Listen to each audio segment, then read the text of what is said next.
नमस्कार, वंदे मातरम। मैं हूं श्यामगिरी। आप देख रहे हैं हमारा चैनल मुद्दा भारत का। मुद्दा भारत का यानी मुद्दा आपका, मुद्दा लोकसभा चुनाव का।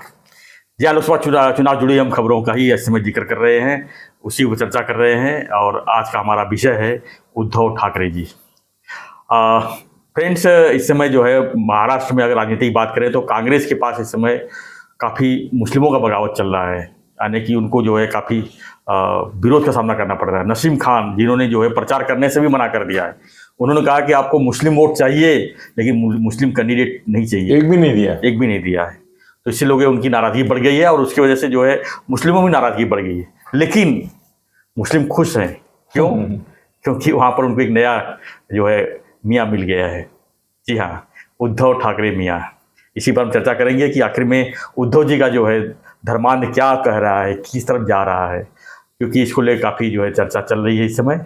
और उन्होंने पिछली बार कुछ दिनों पहले कहा था कि कुछ मुस्लिम लोग उनके पास आए थे मातोश्री में और उन्होंने कहा था कि आज तक आप लोगों ने हमारी दुश्मनी देखी है, लेकिन अब जो है हमारी दोस्ती आप देखेंगे, यानी हम आपके एकदम पक्के मित्र हो गए हैं और आपका ही सहारा मुझे है और आप ही जो है हमारे सब कुछ हैं।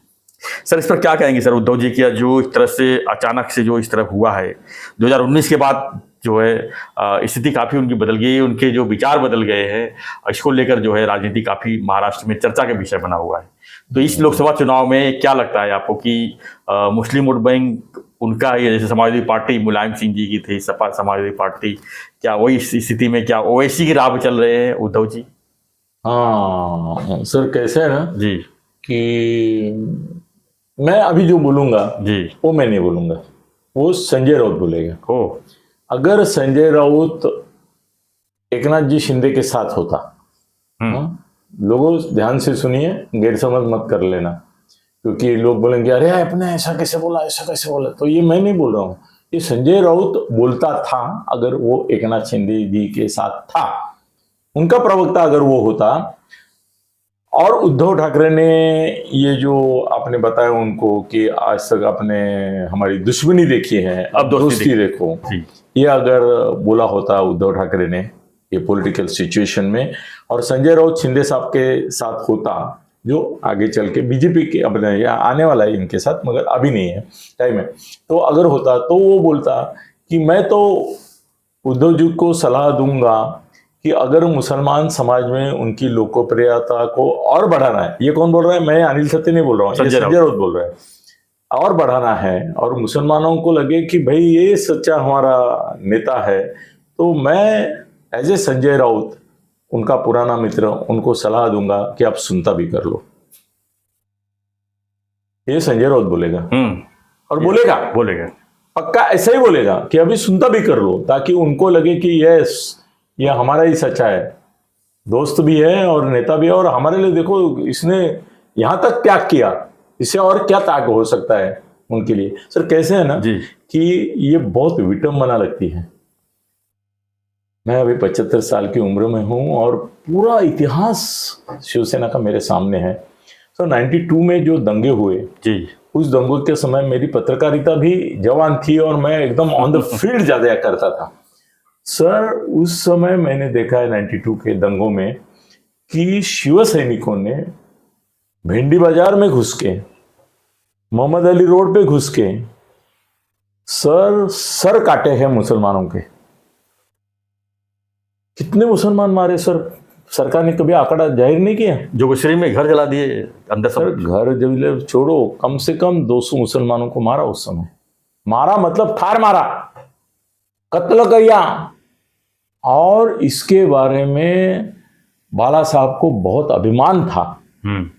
बाला साहब जब भी गुजराती या मारवाड़ी या दुकानदार समाज के सामने जाते थे, उनको याद दिलाते थे इलेक्शन के समय। हर बार वो बोलते थे आज आप यहाँ पे हो, आपके कारोबार है, धंधे है, व्यवसाय है, वो सिर्फ शिवसेना और शिवसेना की वजह से है, नहीं तो ये भिंडी बाजार और इनके जब मुसलमान जो है हर जगह वो घुस घुस के आपकी संपत्ति नष्ट कर देते थे, आपके बीबी बच्चों को भगा के लेके जाते थे।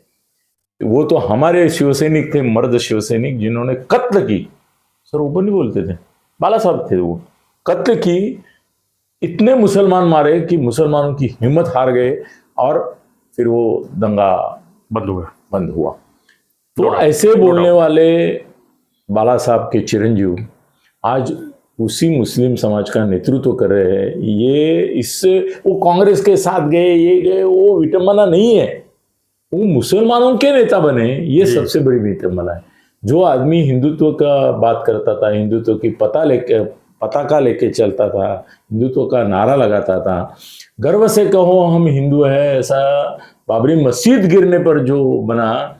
सर अभी कल अगर उद्धव ठाकरे किसी मंदिर में जाके भजन कीर्तन या आरती करने के बजाय मस्जिद में जाके नमाज भी पढ़ने लगे तो मुझे आश्चर्य नहीं लगेगा। इतनी हालत उनकी उस प्रकार की हो गई है। तो क्या ये लाचारी कह सकते हैं सर वोट बैंक की? सर ये उनमें ये परिवर्तन शरद पवार और ये सब लोग जो है कांग्रेसी, उनके साथ रहने की वजह से हुआ है, ऐसा मुझे लगता है। उनकी मानसिकता ही बदली गई है।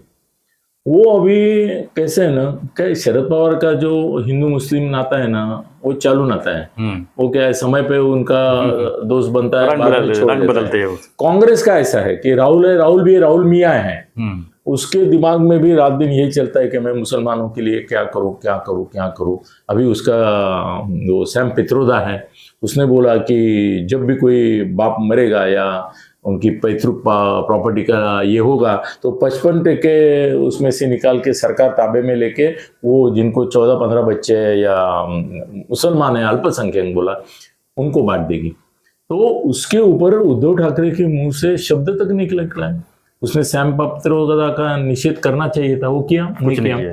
वो तुम्हारे मनमोहन सिंह थे, उन्होंने बोला था उस समय कि भाई राष्ट्र की संपत्ति के ऊपर पहला अधिकार मुसलमानों का है जी, ऐसा बोले थे वो।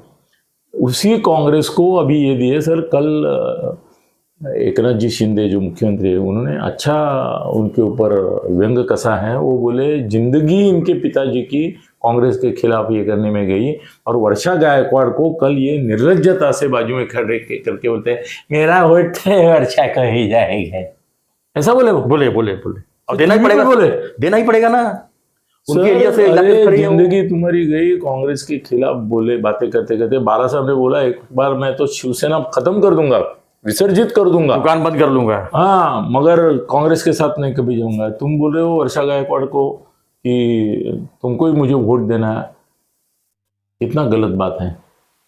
वही एकनाथ शिंदे जी ने बराबर पकड़ा उसको कि भाई जो बाला साहब की जिंदगी, तुम बाला साहब के बेटे हो, मगर जिंदगी जिनकी कांग्रेस के खिलाफ गई, उसी कांग्रेस को पंजे को तुम अभी वोट करने वाले हो, इससे बदनसीबी क्या है जी, ऐसा बोलेंगे। सर इसमें ऐसा है कि उद्धव बिगड़ गए हैं, उनके दिमाग में अभी ना, वो पहले ना सेकुलरिज्म का भूत था, तब तक मैं समझता था।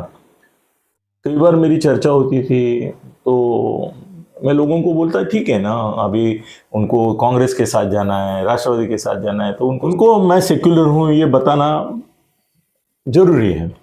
मगर अभी मैं देख रहा हूँ कि वो समझ के चल रहे हैं कि उन्होंने डिक्लेयर कर दिया मुझे गुजराती वोट नहीं चाहिए, मुझे मारवाड़ी वोट नहीं चाहिए। अभी यहाँ तक वो गए कि मुझे उत्तर भारतीय वोट भी नहीं चाहिए, गुजराती वोट नहीं चाहिए, पहले ही बोल चुके हैं। उनको वोट किसके चाहिए फिर? मराठी आदमियों को तो उनको मिलेगा नहीं, क्योंकि मन से इसके साथ गई है। शिंदे साहब खुद मराठी आदमी के, और शिवसेना तो उनकी है जी, असली शिवसेना। तो असली मराठी मानुस जो होगा, सर इसमें भी ऐसा होगा। वो मुझे मोदी साहब का और शाह साहब का वो विधान बहुत पसंद आया। वो बोले एक असली शिवसेना, एक नकली शिवसेना है। तो जो नकली मराठी मानुस रहेगा वो नकली शिवसेना को वोट देगा इनकी, बिल्कुल। और असली मराठी मानुस है जिसके खून में असली मराठी रक्त है, डीएनए में मराठीपन है, मराठी बाणा, मराठी कणा है, वो आदमी उद्धव को वोट दे ही नहीं सकेगा। वो शिवसेना शिंदे गुट को देगा, उनके साथ जो है उनको देगा, बीजेपी को तो दे ही देगा, देना ही चाहिए, क्योंकि हिंदुत्व का तो वही है। मगर ये हमारे उद्धव मियाँ जो है, उनका क्या करे? वो सर अभी अंदर से ऐसा सोचते हैं कि मुंबई में इतने % मुसलमान जो है, वो अगर मेरे साथ आ गए तो समझो लोकसभा तो उनको जीतनी ही नहीं है। विधानसभा में वो सोचते हैं कि जैसे मुस्लिम लीग, MIM, समाजवादी पार्टी, ये जो पार्टीज है, उनके जैसे एक 4-6 ये चुन के आते ना, भिवंडी से आते थे, बॉम्बे से आते थे, भिंडी बाजार के यहाँ से गोवंडी आते है। थे, भिवंडी में आते थे, गोंडी। गोवंडी में आता था। हाँ, वो मानखुद बोला, मैं मुझे भिवंडी बोलना था। तो वैसे मुस्लिम बस्ती से चुनाव तो जीतेंगे और वो जीतेंगे सर। मगर अभी लोकसभा में ऐसा है कि लोकसभा में ऐसा मुंबई में कोई डोमिनेंट पॉपुलेशन का हब नहीं है कि जहाँ पे मुसलमान वोट ही डिसाइडिंग रहेंगे। हर जगह डिसाइडिंग वोट रहेंगे उत्तर भारतीयों के। परसों आपने बहुत बढ़िया वीडियो बनाया था, उसके बारे में आई प्रतिक्रिया भी आपको बोलनी चाहिए थी कि उत्तर भारतीयों को मुंबई में नेता नहीं है। नेता नहीं है। अगर एक भी नेता मिल जाए, और हमारे कृपा शंकर थी तो वो तो भाग गए जौनपुर, मगर सर अभी मेरे को ऐसी आशा है और मेरी ऐसी जानकारी है कि उनके खिलाफ जो धनंजय सिंह है वो कल ही जेल से बाहर निकला है और वो तगड़ा आदमी है जी। ऐसा कोई मामूली बाहुबली है वहाँ के। बाहुबली है। और पिछली बार वो चुन के आया था, नहीं पिछले चुन के नहीं आया था, लेकिन तो उसके खिलाफ कौन आया था? नहीं वो अपक्ष खड़े थे, अपक्ष खड़े थे। अपक्ष। उनकी वजह से बीजेपी हार गई थी। उनकी वजह से बीजेपी हार गई थी। अच्छा, उन्होंने वोट लिए करके। और जो समाजवादी पार्टी का जीत के आया था, बसपा का जीत आया आया होती है। वो इस बार तो श्याम सिंह यादव। ओके, इस बार तो अलग ही है। मगर सर मुझे आशा है, इच्छा भी है और मैं चाहता भी हूं कि कृपा शंकर जी का जौनपुर में धमाके से पराभव हो जाए। क्यों पराभव हो जाए? सर मुंबई को उनकी जरूरत है, उनकी जिंदगी मुंबई में गई है। मुंबई उन्होंने सर कितने देर तक वो बोलते रहे कि मराठी माझी मावशी है आणि आज भी बोलते हैं। हिंदी माझी आई है। वो माय मरो मावशी जगो, तो मावशी भी मरो बोलने लगी है। वो भाग्य उत्तर प्रदेश, तुमको ऐसा नहीं करना चाहिए था।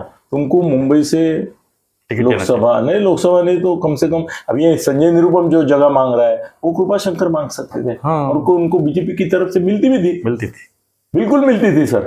वो वहां भाग गए उत्तर प्रदेश में, आदित्यनाथ के पीछे रहे। मगर मैं आपको बोलता हूँ सर, ये भविष्यवाणी आज कर रहा हूँ, बाद में लोग बोलेंगे 4 जून को देखो उत्तर प्रदेश में कृपा शंकर सिंह फॉरेनर लगेंगे लोगों को। वो बोलेंगे ये बाहर से आया हुआ है। हमारे लोकल उत्तर भारतीय है तो ये बाहर वाले को क्यों हम मदद करेंगे? ये तो बम्बई आया है। उनका जन्म तो वही हुआ है सर, उसी क्षेत्र में जहाँ पे हैं अभी सीट पे खड़े। सर जन्म होने से कोई नहीं, यीशु ख्रिस्त का जन्म तबेले में हुआ था, जन्म से कुछ नहीं। उनका कार्य कहाँ है? आज तक उन्होंने कार्य कहाँ किया? महाराष्ट्र में। महाराष्ट्र वो भी कैसे किया? जितने भी प्रदेशाध्यक्ष बने, मुख्यमंत्री बने, उनके राइट हैंड ये रहे हमेशा। वो सबको बेवकूफ बादशाह और खुद को बिरबल समझते रहे ना। वही भूमिका में रहे ना कृपा शंकर सर। मेरे भी दोस्त है, आपके दोस्त तो मेरे भी दोस्त है, वो आप जानते हैं कितने गहरे दोस्त है। फिर भी जो सच है वो सच है सर। इनकी हार होगी, आप लिख लो, और ये वापिस बंबई आएंगे। लोग क्या ना कहाँ कहाँ जाते हैं। अभी हरबंस सिंह उत्तर प्रदेश में गया, खासदार हुआ, उसका बेटा आमदार हुआ, अभी सब हार गए। उसका अपना दल तो अभी बीजेपी के साथ भी नहीं है। इस बार वो अकेला अपना दल किसी और के साथ है, मेरे ख्याल से राहुल गांधी के साथ है जी। वो अपना दल में था। तो सर हरबंस सिंह अभी बंबई में दिखाई देता है सब जगह। अभी उसको कोई मानता नहीं है, उसकी गलतियां है कुछ उसकी वजह से। मगर कृपा शंकर वापिस आएंगे ना तो सुबह का भूला शाम को घर आए, तो उसको ये नहीं कहते, वैसा है। तो कृपा शंकर मुंबई में आएंगे तो बंबई के बीजेपी का नहीं, उत्तर भारतीयों का भी भला होगा कि उनको ये मिलेगा। और एक बार वहां थप्पड़ खा के आएंगे तो उनको भी पता चलेगा कि भाई मुंबई मेरी मावशी है, और यहाँ रहेंगे। वो बात अलग है। अभी यहाँ पे आते हैं अपने जनाब उद्धव ठाकरे, जनाब उद्धव मियाँ के इसमें। तो सर कैसे है ना कि उद्धव का ब्रेन वॉशिंग बहुत अच्छी तरीके से किसी ने किया है। किसने किया है वो ढूंढना पड़ेगा। संजय ने नहीं किया इतना मुझे मालूम है, तो किसी मुस्लिम मुल्ला मौलवी या किसने किया है कि उनको अभी ऐसा लगता है सर वो अभी वो धर्म परिवर्तन के खिलाफ भी नहीं होंगे। परसों तो उन्होंने एक स्टेटमेंट दिया है सर कि गुजरात गवर्नमेंट ने एक ऐसा कानून निकाला कि आप अगर धर्म बदलना चाहते हैं तो गवर्नमेंट की परमिशन लेनी होगी। और ये उन्होंने बौद्ध धर्म के लिए भी लागू कर दिया कि आप बौद्ध हैं और हमें हिंदू है और बौद्ध होना चाहते हैं तो भी गवर्नमेंट की परमिशन। बाकी धर्मों को तो है ही। सर इसका निषेध उद्धव ठाकरे ने किया। मतलब वो चाहता है कि धर्म परिवर्तन हो। सर बाला साहब ठाकरे है ना, वो एक विश्वनाथ ब्रह्मचारी करके उनका गोरेगांव में आश्रम था, वहाँ पे जो मुसलमान या अन्य धर्मों में, क्रिश्चियन धर्म में गए हुए हिंदू रहते थे पहले, उनका धर्मांतरण फिर से हिंदू करके उनको हिंदू बनाते थे।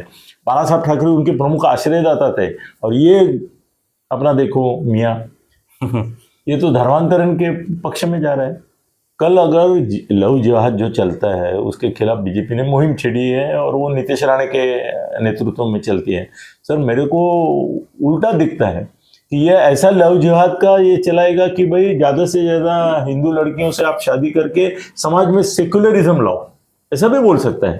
तो ये हमारे जो उद्धव मियाँ हैं उनको सर मुस्लिम वोट मिलेगा, जहाँ पे भी उनका उम्मीदवार रहेगा 100% उनको मिलेगा। और कांग्रेस को तो मिलेगा ही मिलेगा। राहुल गांधी भी मियाँ है, वो भी अभी वही है सेक्युलरिज्म। वो तो बोलते हैं कि मुसलमानों के लिए क्या क्या करना है। उन्होंने तो कर्नाटक में जैसी उनकी सत्ता आई तो मुस्लिमों को ओबीसी में डाला, पूरे मुस्लिमों को ओबीसी में डाल के उनको ओबीसी के आरक्षण के सब फायदे भी दे दिए। मतलब ये शुरुआत है। जी जी जी। और बहुत कुछ सर उन्होंने, राहुल गांधी ने बोला है 370 जो है वापस लाएंगे। उद्धव उससे सहमत होगा क्योंकि वो राहुल के साथ है कि नहीं। फिर वो क्या आर्य का कायदा है वो इसका CAA, नागरिकता सीए, उसके खिलाफ लागू राहुल होने है। लगी, हाँ। अभी उद्धव भी खिलाफ होगा, वो बोला नहीं बांग्लादेशी मुसलमान वगैरह उनको तो पहले लाना चाहिए, ऐसा बोलेगा। सर जितना भी है समान नागरिक कायदा के खिलाफ सर जिंदगी भर समान नागरिक का पुरस्कार बाला साहब ने किया, ये उसका भी विरोध करेगा। सर मुसलमानों का ओवैसी जो है वो हैदराबाद में है, ये अपने को बम्बई या ओरिजिनल यहाँ का ओवैसी मिल गया है। तो मुसलमानों को बधाई हो कि उनको नेता नहीं था कोई। और ये अबू आजमी वगैरह ना सब पुराने हो गए, नसीम खान सब आउटडेटेड हो गए। अभी इनको कोई पूछता नहीं है। तो अच्छा हो गया कि उनको एक अच्छा सा कड़वट हिंदुत्व होता बाला साहब, ऐसा कड़वट मुस्लिमत्व है। तो अच्छा हो गया उनको एक ओवैसी मिल गया।